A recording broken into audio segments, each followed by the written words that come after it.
সবাই জীবনে কখনো না কখনো ক্লান্ত হয়ে পড়ে।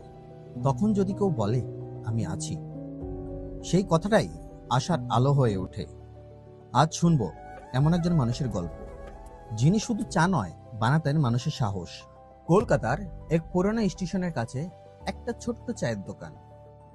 দোকানটার নাম কিছুই ছিল না, কিন্তু দোকানদারের নামটা ছিল সবার মুখে, হরু কাকা।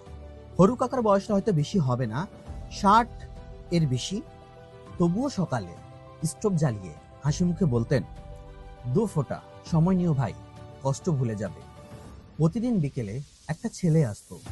ছেলেটার নাম সায়ন। চোখে দুশ্চিন্তা, মুখ চুপচাপ, কিছু বলতো না, চুপচাপ বসে চা খেত।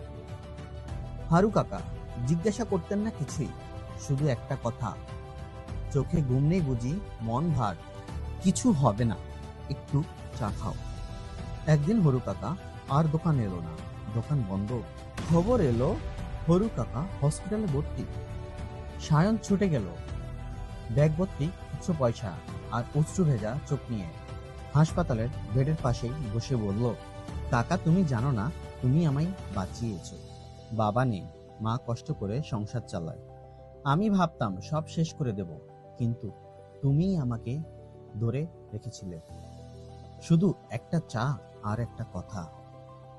হরু কাকা চোখ জলজল করে উঠল, বললেন, আমার চা যদি কারোর প্রাণ বাঁচায়, তবে এই দোকানটা বন্ধ হতে পারে না রে।